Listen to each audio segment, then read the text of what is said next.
पर्यावरण और पारिस्थितिकी की परीक्षा वाली श्रृंखला में आपका स्वागत है।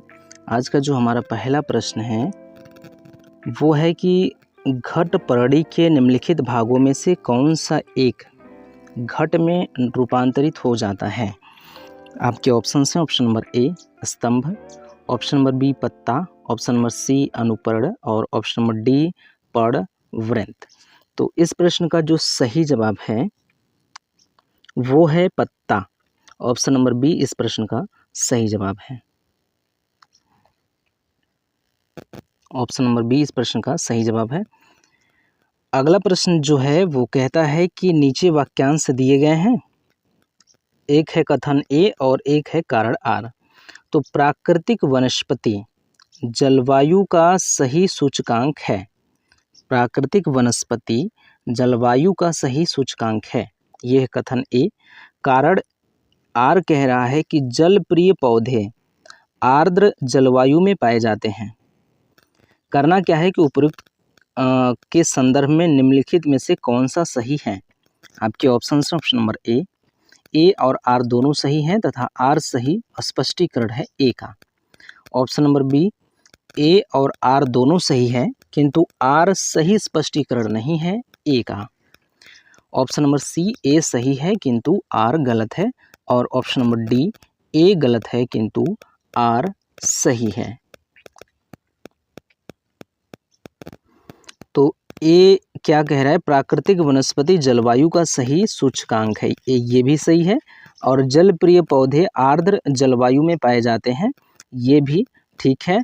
और ये जो आर है ए की व्याख्या भी कर रहा है, ये स्पष्टीकरण भी कर रहा है। तो इसलिए ऑप्शन नंबर ए इस प्रश्न का सही जवाब होगा। बढ़ते हैं अपने अगले प्रश्न की ओर। और अगला प्रश्न कह रहा है कि पारिस्थितिकी तंत्र में तत्वों के चक्रण को क्या कहते हैं। पारिस्थितिकी तंत्र में तत्वों के चक्रण को क्या कहते हैं। आपके ऑप्शन हैं ऑप्शन नंबर ए रासायनिक चक्र, ऑप्शन नंबर बी जैव भू रासायनिक चक्र, ऑप्शन नंबर सी भूवैज्ञानिक चक्र और ऑप्शन नंबर डी भू रासायनिक चक्र। तो इस प्रश्न का जो सही जवाब है वो जैव भू रासायनिक चक्र है, अर्थात ऑप्शन नंबर बी इस प्रश्न का सही जवाब है। अगला प्रश्न है, एक मनुष्य के जीवन को पूर्ण रूप से धारणीय करने के लिए आवश्यक न्यूनतम भूमि को क्या कहते हैं। एक मनुष्य के जीवन को पूर्ण रूप से धारणीय करने के लिए आवश्यक न्यूनतम भूमि को क्या कहते हैं। आपके ऑप्शन हैं ऑप्शन नंबर ए जीवजात, ऑप्शन नंबर बी पारिस्थितिकीय पदछाप, ऑप्शन नंबर सी जीवोम और ऑप्शन नंबर डी निकेत। तो एक मनुष्य के जीवन को पूर्ण रूप से धारणीय करने के लिए आवश्यक न्यूनतम भूमि को पारिस्थितिकीय पदछाप कहते हैं, इसलिए ऑप्शन नंबर बी इस प्रश्न का सही जवाब होगा। अगला प्रश्न है, पारिस्थितिकी तंत्र के जैविक घटकों में कौन उत्पादक घटक है। कौन उत्पादक घटक है, मतलब प्राथमिक उत्पादक कौन है इनमें से। आपके ऑप्शन हैं ऑप्शन नंबर ए गाय, ऑप्शन नंबर बी मोर, ऑप्शन नंबर सी बाघ और ऑप्शन नंबर डी हरे पौधे। तो जो हरे पौधे हैं ये प्राथमिक उत्पादक या उत्पादक घटक के अंतर्गत आते हैं, इसलिए ऑप्शन नंबर डी इस प्रश्न का सही जवाब होगा। सर्वाधिक अस्थायी पारिस्थितिकी तंत्र निम्नांकित में से कौन है। आपके ऑप्शन हैं ऑप्शन नंबर ए मरुस्थल, ऑप्शन नंबर बी पर्वत, ऑप्शन नंबर सी महासागर और ऑप्शन नंबर डी वन। तो इस प्रश्न का जो सही जवाब है वो है महासागर। महासागर जो होते हैं सर्वाधिक अस्थायी पारिस्थितिकी तंत्र होते हैं, इसलिए ऑप्शन नंबर सी इस प्रश्न का सही जवाब होगा। अगला प्रश्न है, कई प्रतिरोपित पौधे इसलिए नहीं बढ़ते क्योंकि जो पौधे रोपे जाते हैं रोपण की क्रिया जैसी होती हैं उनमें कहा जा रहा है कि कई प्रतिरोपित पौधे ऐसे होते हैं जो बढ़ते नहीं हैं, उसके पीछे का कारण क्या है। तो आपके ऑप्शन हैं ऑप्शन नंबर ए नई मिट्टी में इष्ट खनिज पदार्थ नहीं रहते हैं, आपके ऑप्शन नंबर बी है अधिकांश मूल रोम नई मिट्टी को अधिक सख्ती से जकड़ लेते हैं, ऑप्शन नंबर सी है प्रतिरोपण के दौरान अधिकांश मूल रोम नष्ट हो जाते हैं और ऑप्शन नंबर डी है प्रतिरोपण के दौरान पत्तियां क्षतिग्रस्त हो जाती हैं। तो सही जवाब जो है ये है कि प्रतिरोपण के दौरान अधिकांश मूल रोम नष्ट हो जाते हैं, इसलिए ये पौधे अधिकांश बढ़ नहीं पाते, सूख जाते हैं। तो ऑप्शन नंबर सी इस प्रश्न का सही जवाब है। अगला प्रश्न है, किसी निश्चित क्षेत्र में प्राणियों की संख्या की सीमा जिसे पर्यावरण समर्थन कर सकता है कहलाती है। किसी निश्चित क्षेत्र में प्राणियों की संख्या की सीमा जिसे पर्यावरण समर्थन कर सकता है, वो कहलाती है। आपके ऑप्शन हैं, ऑप्शन नंबर ए जनसंख्या, ऑप्शन नंबर बी वहन क्षमता, ऑप्शन नंबर सी संख्या या जैव द्रव्यमान का पिरामिड, और ऑप्शन नंबर डी उपरोक्त में से कोई नहीं। तो इस प्रश्न का जो सही जवाब है वो है वहन क्षमता। ऑप्शन नंबर बी इस प्रश्न का सही उत्तर है। अगला प्रश्न है, पारिस्थितिकी अस्थायी मितव्ययिता है, ये किस आंदोलन का नारा है? तो ये चिपको आंदोलन, जैसे हम लोग कर रहे हैं वैसे ही करेंगे। आपके ऑप्शन है, ऑप्शन नंबर ए एपीको आंदोलन, ऑप्शन नंबर बी नर्मदा बचाओ आंदोलन, ऑप्शन नंबर सी चिपको आंदोलन, और ऑप्शन नंबर डी उक्त में से किसी का नहीं। तो इस प्रश्न का जो सही जवाब है वो है ऑप्शन नंबर सी चिपको आंदोलन का ये नारा था। अगला प्रश्न है, पारिस्थितिकी तंत्र में उच्चतम पोषण स्तर प्राप्त है। उच्चतम पोषण स्तर किसको प्राप्त है? आपके ऑप्शन हैं, ऑप्शन नंबर ए शाकाहारी, ऑप्शन नंबर बी मांसाहारी को, ऑप्शन नंबर सी सर्वाहारी को, और ऑप्शन नंबर डी अपघटक को। तो इस प्रश्न का जो सही जवाब है वो सर्वाहारी है। तो सर्वाहारी को उच्चतम पोषण स्तर प्राप्त है, इसलिए ऑप्शन नंबर सी इस प्रश्न का सही जवाब होगा। अगला प्रश्न है, millennium ecosystem assessment. Millennium ecosystem assessment पारिस्थितिकी तंत्र की सेवाओं के निम्नलिखित प्रमुख वर्गों का वर्णन करता है। मिलेनियम इकोसिस्टम असेसमेंट पारिस्थितिकी तंत्र की सेवाओं के निम्नलिखित प्रमुख वर्गों का वर्णन करता है। व्यवस्था, समर्थन, नियंत्रण, संरक्षण और सांस्कृतिक। निम्नलिखित में से कौन सी एक समर्थन सेवा है? आपके ऑप्शन हैं, ऑप्शन नंबर ए खाद्यान्न और जल का उत्पादन, ऑप्शन नंबर बी जलवायु और रोग का नियंत्रण, ऑप्शन नंबर सी पोषक चक्रण और फसल परागण, तथा ऑप्शन नंबर डी विविधता अनुरक्षण। तो जो पोषण चक्रण और फसल परागण है वो इस प्रश्न का सही जवाब है, अर्थात ऑप्शन नंबर सी इस प्रश्न का सही जवाब है। अगला प्रश्न है, निम्नलिखित में से कौन सा एक कृत्रिम पारितंत्र है? आपके ऑप्शन हैं, ऑप्शन नंबर ए तालाब, ऑप्शन नंबर बी खेत, ऑप्शन नंबर सी वन, और ऑप्शन नंबर डी उपयुक्त में से कोई नहीं। तो जो खेत है वो पारितंत्र कृत्रिम पारितंत्र है, इसलिए ऑप्शन नंबर बी इस प्रश्न का सही जवाब है।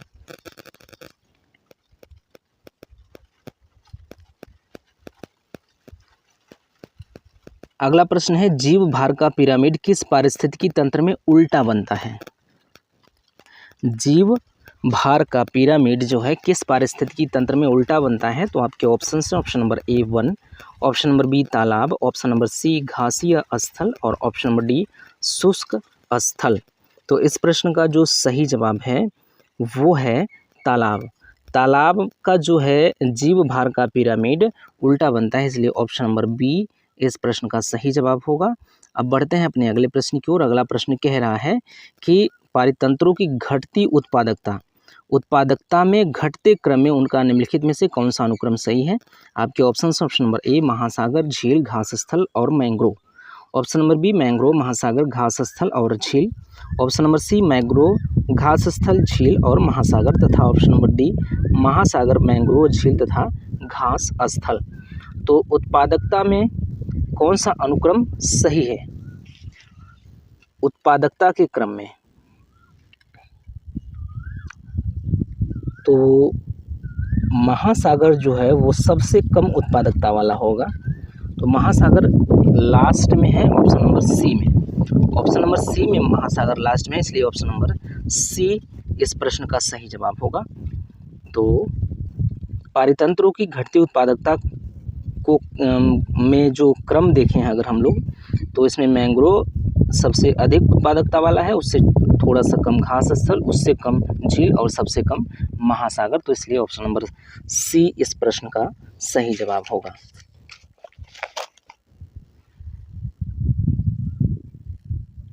अगले प्रश्न की बात करें तो अगला प्रश्न कहता है कि निम्नलिखित में से किसे सर्वप्रथम गहन पारिस्थितिकी या डीप इकोलॉजी शब्द का प्रयोग किया था? किसने निम्न में से किसने सर्वप्रथम डीप इकोलॉजी शब्द का प्रयोग किया था?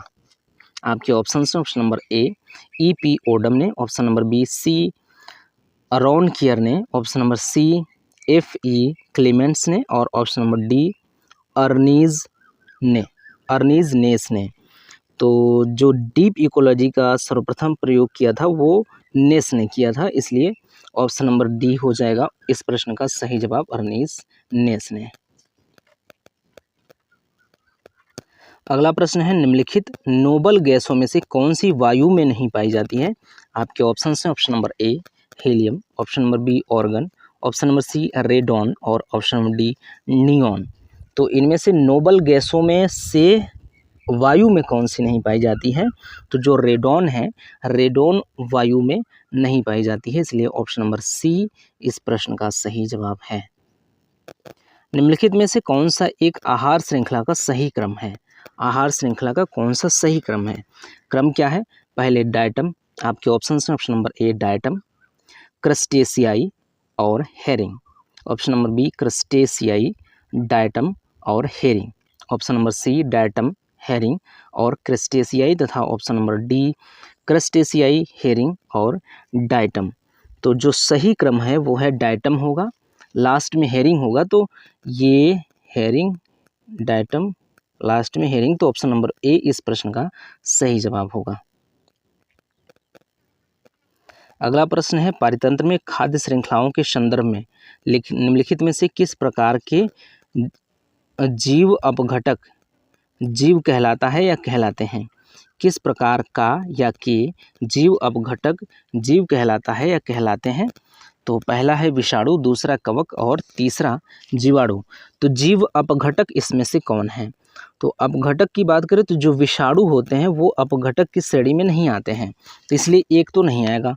तो एक जिन जिन ऑप्शंस में होंगे उनको हमें हटाना है, एक इसमें है, एक इसमें है, एक इसमें है, तो ऑप्शन नंबर बी इस प्रश्न का सही जवाब हो जाएगा, कवक और जीवाणु।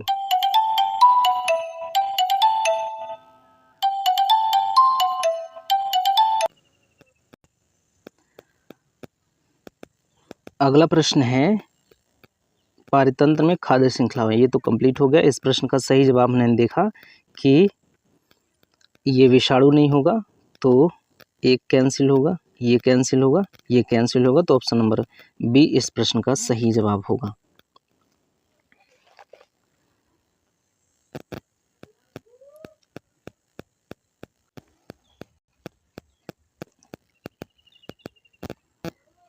अगला प्रश्न है कि पारितंत्र में खाद्य श्रृंखलाओं के संदर्भ में निम्नलिखित कथनों पर विचार कीजिए। कथन एक है खाद्य श्रृंखला उस क्रम का निर्देशन करती है जिनमें जीवों की एक श्रृंखला एक दूसरे के आहार द्वारा पोषण करती है। कथन दो है खाद्य श्रृंखला एक जाति की समष्टि के अंतर्गत पाई जाती है। कथन तीन है खाद्य श्रृंखला उस प्रत्येक जीव की संस्थाओं का जो दूसरों के द्वारा खाई जाती है उसका निर्देशन करती है। उपयुक्त में से कौन से कथन सही हैं? आपके ऑप्शंस हैं ऑप्शन नंबर ए केवल एक, ऑप्शन नंबर बी केवल एक और दो, ऑप्शन नंबर सी एक, दो और तीन तथा ऑप्शन नंबर डी कोई नहीं। तो इस प्रश्न का जो सही जवाब होगा ये खाद्य श्रृंखला उस प्रत्येक जीव की संख्याओं का जो दूसरे के द्वारा खाई जाती है निदर्शन करती है। ये गलत है, तो तीन तो नहीं होना चाहिए कम से कम, गलत। खाद्य श्रृंखला उस क्रम का निदर्शन करती है जिसमें जीवों की एक श्रृंखला एक दूसरे के आहार पर द्वारा पोषित होती है। तो ये तो कम से कम सही है, तो तीन तो नहीं होना चाहिए लेकिन एक जरूर होना चाहिए, तो डी कैंसिल कर दीजिए क्योंकि इसमें एक नहीं है। और खाद्य श्रृंखला एक जाति की समष्टि के अंतर्गत पाई जाती है, तो ये भी गलत है, तो ऑप्शन नंबर ए इस प्रश्न का सही जवाब हो जाएगा, केवल एक। बढ़ते हैं अपने अगले प्रश्न की ओर। अगला प्रश्न कहता है कि निम्नलिखित में से कौन सा या से पृथ्वी ग्रह पर कार्बन चक्र में कार्बन डाइऑक्साइड का योगदान करता है? तो जो कारण 1 है ज्वालामुखी क्रिया, कारण 2 है श्वसन, कारण 3 प्रकाश संश्लेषण और कारण 4 जो है जैव पदार्थ का क्षय। नीचे दिए गए कूट का प्रयोग कर सही उत्तर का चयन करना है। तो आपके ऑप्शंस जो हैं ऑप्शन नंबर 1 केवल 1 और 3, ऑप्शन नंबर बी केवल 2, ऑप्शन नंबर सी केवल 1, 2 और 4 तथा ऑप्शन नंबर डी 1, 2, 3 और 4। तो कार्बन चक्रण में अगर प्रकाश संश्लेषण की बात करें तो ये भाग नहीं लेता है, मतलब कि कार्बन चक्र में कार्बन डाइऑक्साइड का योगदान ये अपेक्षाकृत इन लोगों के मुकाबले बहुत शून्य के बराबर करता है, नगण्य करता है या नहीं ही करता है, मान सकते हैं आप। तो 3 तो नहीं है कम से कम, तो 3 वाला ऑप्शन आप गलत कर दीजिए। जिसमें 3 होगा वो नहीं होगा, सॉरी, जिसमें 3 होगा वो नहीं होगा। 3 इसमें है और 3 1 में है। लेकिन ज्वालामुखी तो होगा ही होगा, ज्वालामुखी तो होता ही होता है। तो 1 तो होना चाहिए ऑप्शन में, 3 नहीं होना चाहिए लेकिन 1 होना चाहिए। ये जो 2 है इसमें 3 नहीं है लेकिन 1 भी तो नहीं है, 1 नहीं होने की वजह से गलत हो गया ये। तो बचा है ये 1, 2 और 4। तो इस प्रश्न का सही जवाब होगा ऑप्शन नंबर सी 1, 2 और 4। अगला प्रश्न है निम्नलिखित में से कौन सा एक पारितंत्र या इकोसिस्टम शब्द का सर्वोत्कृष्ट वर्णन है? आपके ऑप्शंस हैं 1 दूसरे से अन्योन्य क्रिया करने वाले जीवों या ऑर्गेनिज्म का एक समुदाय, ऑप्शन नंबर बी है पृथ्वी का वह भाग जो सजीव जीवों या लिविंग ऑर्गेनिज्म द्वारा आवासित है, ऑप्शन नंबर सी है जीवों अर्थात ऑर्गेनिज्म का समुदाय और साथ ही पर्यावरण जिसमें वे रहते हैं, तथा ऑप्शन नंबर डी है किसी भौगोलिक क्षेत्र की वानस्पतिक और प्राणी जात, वनस्पति जात और प्राणी जात।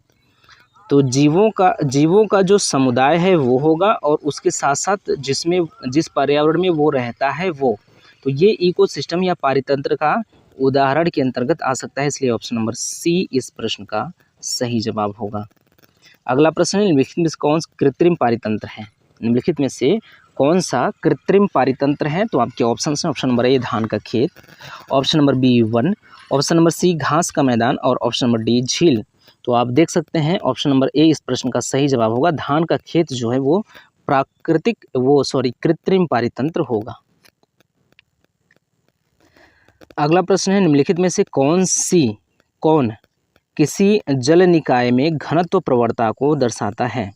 निम्नलिखित में से कौन किसी जल निकाय में घनत्व प्रवणता को दर्शाता है? आपके ऑप्शन हैं option number A ecocline, option number B halocline, option number C pycnocline और ऑप्शन नंबर डी थर्मोक्लाइन। तो इस प्रश्न का जो सही जवाब है वो हो जाएगा पिक्नोक्लाइन।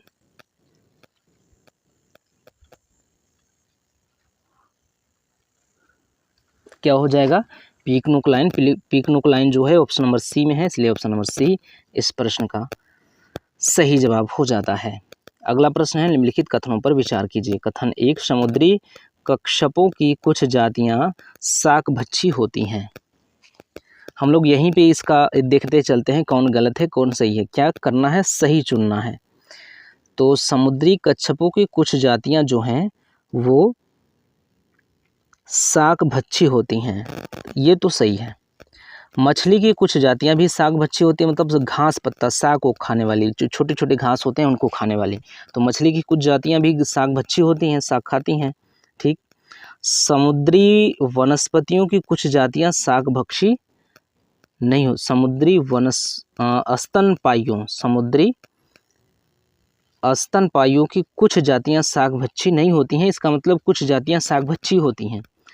अगर हम कह रहे हैं कि कुछ जातियां शाकभक्षी होती हैं तो उसमें निहित है कि कुछ जातियां शाकभक्षी नहीं होती हैं।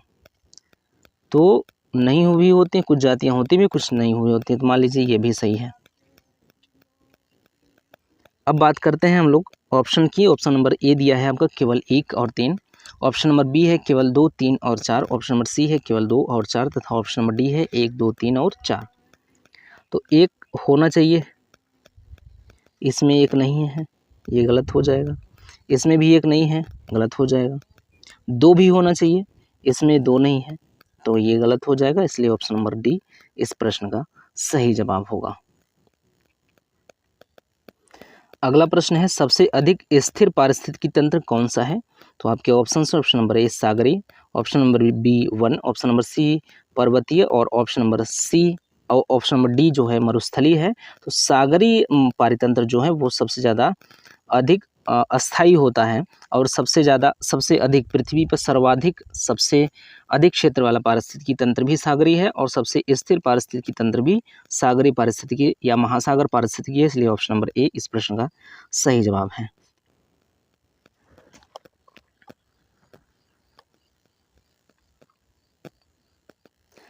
अगला प्रश्न है निम्नलिखित पारिस्थितिकी तंत्रों में किसमें प्रजातीय विविधता सापेक्षतः काफ़ी अधिक होती है? प्रजातीय विविधता, ढेर सारी प्रजाति किसमें पाए जाते हैं? प्रजातीय विविधता किसमें है? आपके ऑप्शन हैं ऑप्शन नंबर ए गहरे समुद्र, ऑप्शन नंबर बी उष्णकटिबंधीय वर्षावन, option number C coral reef और ऑप्शन नंबर डी मरुस्थल। आप देखेंगे कि मरुस्थल में तो वैसे भी पारिस्थितिकी वो नहीं पाया जाएगा। गहरे समुद्र में जीव ज़्यादा मतलब कि रह नहीं सकते, जीवित नहीं रह सकते, तो इसलिए यहाँ भी नहीं होगा। जो सही जवाब होगा वो होगा option number B. Option number B इस प्रश्न का सही उत्तर होगा। तो उष्णकटिबंधीय वर्षावन में पारिस्थितिकी विविधता अधिक पाई जाएगी। अगला प्रश्न निम्नलिखित में से कौन सा युग्म सही सुमेलित नहीं है? सुमेलित नहीं है होना चाहिए, तो सुमेलित जो नहीं है ये देखेंगे अमरबेल और तना परजीवी जो है ये सुमेलित है। अमरबेल और तना परजीवी ये एक दूसरे से सुमेलित है। चंदन और जड़ परजीवी ये भी सुमेलित है। आर्किड के साथ अधिपादप भी सुमेलित है। ऑप्शन नंबर डी इस प्रश्न का सही हो जाएगा उत्तर, क्योंकि घटपर्णी जलोद्भिद के साथ सुमेलित नहीं है और इसमें दिया गया सुमेलित नहीं कौन सा है, इसलिए ऑप्शन नंबर डी इस प्रश्न का सही जवाब होगा। अगला प्रश्न है पृथ्वी का सर्वाधिक वृहद पारिस्थितिकी तंत्र निम्नलिखित में से कौन है? हमने अभी 2 प्रश्न पीछे हमने बात किया कि सबसे वृहद सबसे लंबे क्षेत्र में फैला हुआ पारिस्थितिकी तंत्र जो है सागरीय पारिस्थितिकी तंत्र है और सबसे स्थिर पारिस्थितिकी तंत्र जो है वो सागरीय पारिस्थितिकी तंत्र है। तो इसलिए जो जलमंडल पारिस्थितिकी तंत्र है, जो जलमंडल पारिस्थितिकी तंत्र है वो इस प्रश्न का सही उत्तर हो जाएगा ऑप्शन नंबर ए। अगला प्रश्न है एक पारिस्थितिकी तंत्र में ऊर्जा की मात्रा एक पोषण स्तर से अन्य स्तर में स्थानांतरण के पश्चात क्या होती है? घटती है कि बढ़ती है? मतलब ऑप्शन नंबर ए बढ़ती है या ऑप्शन नंबर बी घटती है या ऑप्शन नंबर सी स्थिर रहती है या ऑप्शन नंबर डी बढ़ सकती है या घट सकती है। तो इस प्रश्न का जो सही जवाब है, जो सटीक जवाब है वो ये है कि घटती है। एक पोषण स्तर से दूसरे पोषण स्तर में स्थानांतरण के पश्चात जो ऊर्जा है, ऊर्जा की मात्रा घटती है, इसलिए ऑप्शन नंबर बी इस प्रश्न का सही जवाब होगा। अगला प्रश्न है पारिस्थितिकी तंत्र के अंतर्गत या पारिस्थितिकी तंत्र के संदर्भ में निम्नलिखित कथनों पर विचार कीजिए। कथन एक है कि स्वपोषी स्तर पर उत्पादन को प्राथमिक उत्पादकता कहा जाता है। एक बार ध्यान से इसको पढ़ लीजिए, ये शब्द डिफिकल्ट लग रहा है। स्वपोषी, स्वपोषी स्तर पर उत्पादन को, स्वपोषी स्तर पर उत्पादन को प्राथमिक उत्पादकता कहा जाता है। ये कह रहा है कि स्वपोषी स्तर पर उत्पादन को प्राथमिक उत्पादकता कहा जाता है। तो यहीं पे हम देख सकते हैं कि कथन सही कौन सा कथन है। देखना है तो हम लोग यहीं पे देखते चलें ताकि वापस ना आना पड़े। तो अगर हम देखें कि स्वपोषी स्तर पर उत्पादकता को प्राथमिक उत्पादकता कहा जाता है, तो ये तो हम कहेंगे कि सही ही है।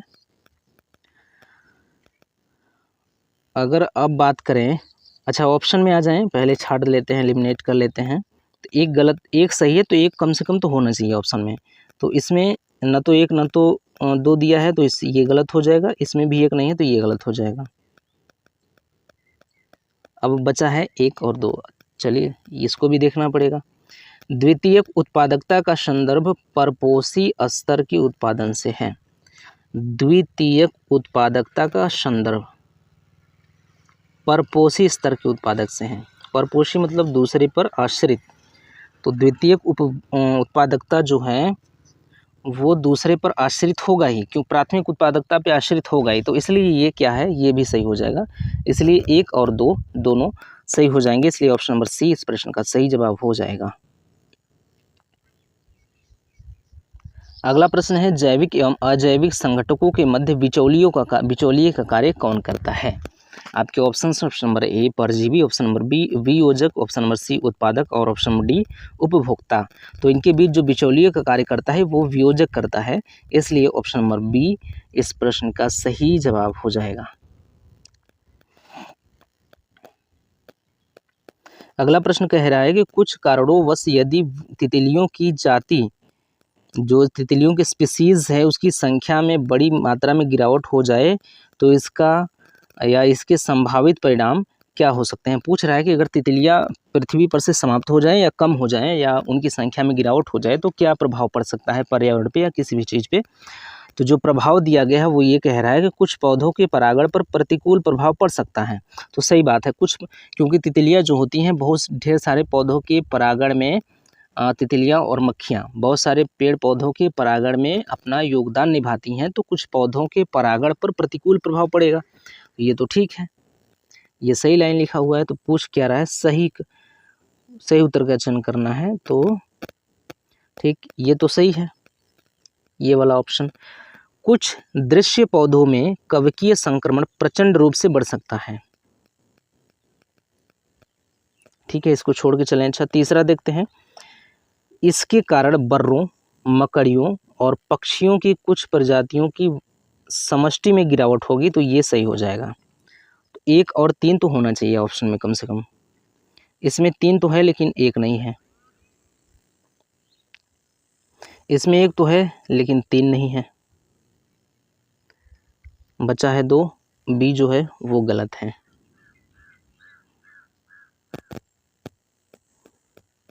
एक दो गलत है।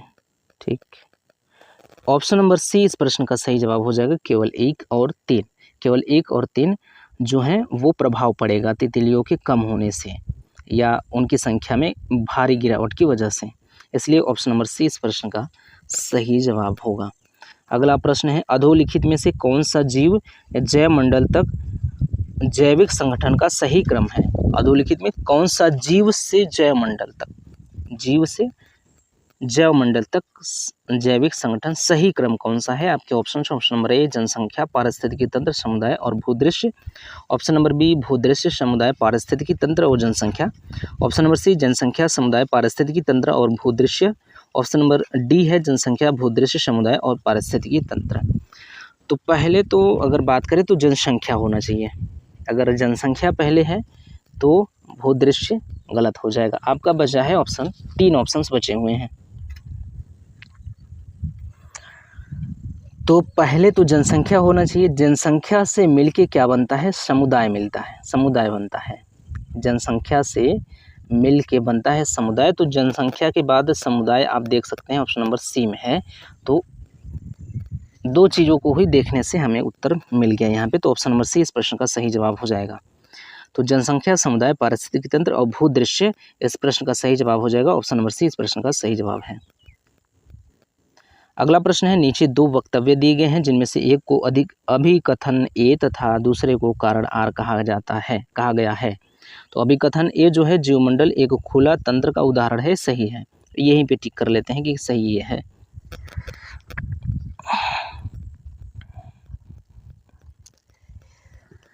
दूसरा कह रहा है, जो कारण आर कह रहा है, जीवमंडल में पदार्थ के प्रारंभिक निवेश के बाद, जीवमंडल में पदार्थ के प्रारंभिक निवेश, जीवमंडल में जब पदार्थ का प्रारंभिक निवेश होता है तो पुनः नए पदार्थों का निवेश नहीं हो सकता है। ये यहीं पे गलत हो गया, पुनः नए पदार्थों का निवेश नहीं हो सकता है, यहीं पे गलत हो गया। तो पूरा पढ़ने की जरूरत नहीं, पढ़ लेते हैं पूरा। परंतु ऊर्जा के निवेश एवं बहिर्गमन पर कोई प्रतिबंध नहीं होता है, तो ये तो गलत है, आर जो है वो गलत है। जब ये खुद गलत हो गया तो किसी का व्याख्या क्या कर सकेगा, जब गलत है, गलत चीज़ क्या व्याख्या कर पाएगा किसी का, तो आर गलत है। ए सही है, आर गलत है। ऑप्शन नंबर सी इस प्रश्न का सही जवाब हो जाएगा। ए सही है तथा आर गलत है। बढ़ते हैं अपने अगले प्रश्न की ओर। अगला प्रश्न कहता है कि 10% नियम किससे संबंधित है। आप कह सकते हैं कि 10% जो नियम है पहले ऑप्शन देख लेते हैं। आपके ऑप्शन से ऑप्शन नंबर ए, ऊर्जा का खाद्य के रूप में एक पोषी स्तर से दूसरे पोषी स्तर तक पहुंचना। ऑप्शन नंबर बी है ऊष्मा का एक पदार्थ से दूसरे पदार्थ में पहुंचना। ऑप्शन नंबर सी है एक मतलब पक्षियों का एक क्षेत्र से दूसरे क्षेत्र में पहुंचना। ऑप्शन नंबर डी है पानी का एक जोन से दूसरे जोन में पहुंचना। और ऑप्शन नंबर ई है इनमें से कोई नहीं। तो आप देख सकते हैं पानी का एक जोन से दूसरे जोन में पहुंचना नहीं होगा, पक्षियों का एक क्षेत्र से दूसरे क्षेत्र में पहुंचना नहीं होगा। बचा है आपके पास 2 और एक लास्ट में बचा है, इनमें से कोई नहीं, ई। तो अगर बात करें तो 10% किससे संबंधित है? सीधी सी बात है कि जो 10% है वो संबंधित है ऊर्जा का खाद्य के रूप में एक स्तर से दूसरे स्तर तक पहुंचना। इससे क्या होता है कि एक स्तर से दूसरे स्तर पे जब ऊर्जा पहुंचता है तो 10% की हानि होती है। वही पूछ रहा है 10% का नियम, वही 10% का नियम है। इसलिए ऑप्शन नंबर ए इस प्रश्न का सही जवाब हो जाएगा। अगला प्रश्न है सबसे अधिक स्थिर पारिस्थितिकी तंत्र कौन सा है? हमने कई बार देख लिया इस प्रश्न को, फिर भी देख लेते हैं। आपके ऑप्शन से ऑप्शन नंबर ए सागरी, ऑप्शन नंबर बी वन, ऑप्शन नंबर सी पर्वतीय और ऑप्शन नंबर डी मरुस्थलीय। तो आप कह सकते हैं सीधी सी बात है सागरी, महासागरी, जलमंडल, जलीय, आप कुछ भी कह सकते हैं। तो ऑप्शन नंबर ए इस प्रश्न का सही जवाब है। अगला प्रश्न है पारिस्थितिकी पदछाप के माप की इकाई है। पारिस्थितिकी पदछाप के माप की इकाई है। आपके ऑप्शन से ऑप्शन नंबर ए भूमंडलीय hectare, option number B nanometre, option number C hoppus cubic foot और option number D cubic ton. तो इस प्रश्न का जो सही जवाब है वो है भूमंडलीय हेक्टेयर। तो पारिस्थितिकी पदछाप की माप जो की जाती है उसकी इकाई जो है वो भूमंडलीय हेक्टेयर है। तो इसलिए ऑप्शन नंबर ए इस प्रश्न का सही जवाब हो जाएगा। अगला प्रश्न कहता है कि निम्नलिखित में से कौन किसी जल की निकाय में घनत्व प्रवणता को दर्शाती है? किसी जल निकाय में घनत्व की प्रवणता को दर्शाती है। तो आपके ऑप्शन है option number A ecocline, option number B halocline, option number C pycnocline और ऑप्शन नंबर डी थर्मोक्लाइन।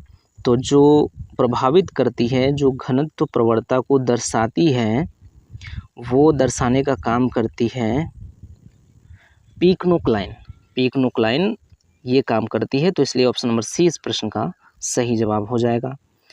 अगला प्रश्न कहता है कि पारिस्थितिकी तंत्र में एक पोषी स्तर से दूसरे पोषी स्तर में स्थानांतरण से ऊर्जा की मात्रा क्या होती है? घटती है।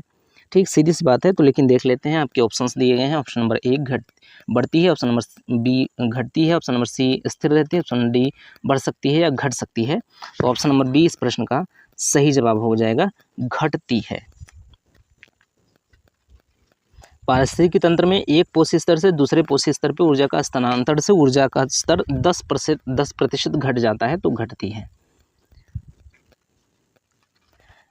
अगला प्रश्न है निम्नलिखित में से कौन सा जैविक नाइट्रोजन निर्धारण से संबंधित है? निम्नलिखित में से कौन सा जैविक नाइट्रोजन निर्धारण से संबंधित है? आपके ऑप्शन ऑप्शन नंबर ए लाल शैवाल, ऑप्शन नंबर बी भूरा शैवाल, ऑप्शन नंबर सी हरा शैवाल और ऑप्शन नंबर डी नील हरित शैवाल। तो जो ब्लू ग्रीन एल्गी है वो नाइट्रोजन निर्धारण से संबंधित है नील हरित शैवाल। इसलिए ऑप्शन नंबर डी इस प्रश्न का सही जवाब हो जाएगा।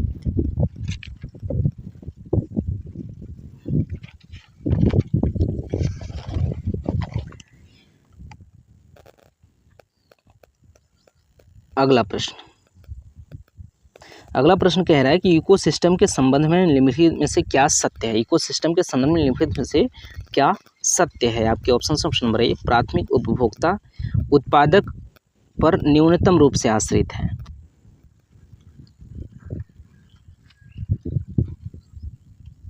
प्राथमिक उपभोक्ता जो है, प्राथमिक उपभोक्ता उत्पादक पर न्यूनतम रूप से आश्रित है, गलत बात है।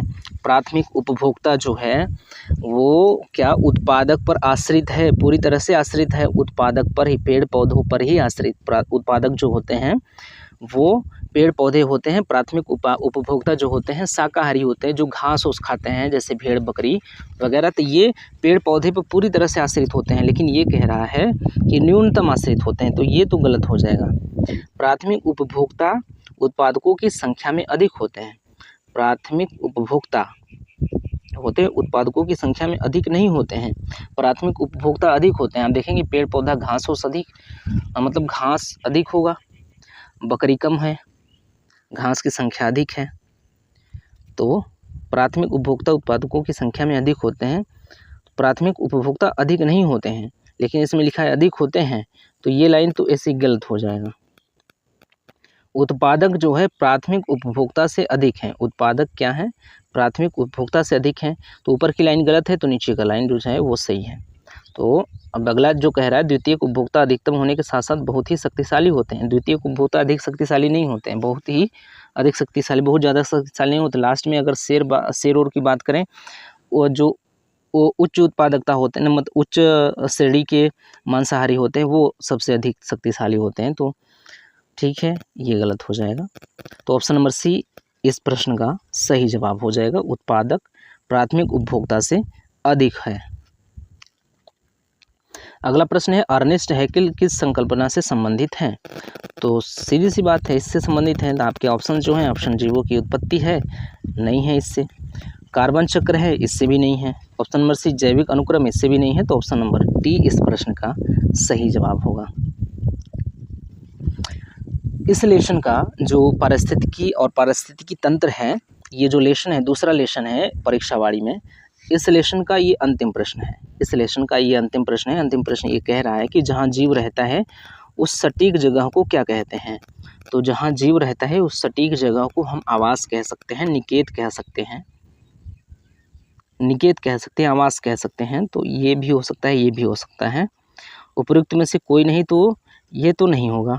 अगर बात करें, ये तो नहीं होगा, लेकिन उपयुक्त में से एक से अधिक हो सकता है, इसलिए ऑप्शन नंबर ई इस प्रश्न का सही जवाब हो जाएगा। तो इस प्रश्न का सही जवाब है ऑप्शन नंबर ई। तो यहाँ पे समाप्त होता है प्रश्नों की श्रृंखला। जो लेसन 2 के प्रश्न की श्रृंखला थी वो समाप्त हो गई है। हमने लेसन 1 कंप्लीट किया, लेकिन उसके प्रश्नों को हम लोगों ने नहीं देखा था, छूट गया था। लेकिन दूसरे लेसन से हम लोगों ने क्या निश्चय किया कि प्रश्न, ये लेसन कंप्लीट करने के बाद प्रश्नों को भी हम लोग हल करेंगे। तो दूसरे लेसन से वो नियम हमारा लागू हुआ है, इसलिए दूसरे लेसन का प्रश्न हम लोग देख रहे थे। तो 144 प्रश्न था, इसको हम लोगों ने कंप्लीट कर लिया 3-4 वीडियो में। अब हमारा जो अगला लेसन है इस पुस्तक में, परीक्षावाड़ी की पुस्तक में, उस लेसन का नाम है कम्युनिटी इंटरेक्शन, सामुदायिक अंतःक्रिया। तो ये भी लेसन काफ़ी इम्पोर्टेंट है, काफ़ी महत्वपूर्ण पाठ है ये पर्यावरण और पारिस्थितिकी के संदर्भ में। तो अगले वीडियो से हम लोग लेकर मिलेंगे अगला लेसन, तीसरा लेसन इसका परीक्षावाड़ी और पारिस्थितिकी, पर्यावरण और पारिस्थितिकी तंत्र का। तो ये तीसरा जो लेसन है वो सामुदायिक अंतःक्रिया है, कम्युनिटी इंटरेक्शन है। तो इस लेसन को लेकर मिलेंगे अगले वीडियो में। तब तक के लिए धन्यवाद।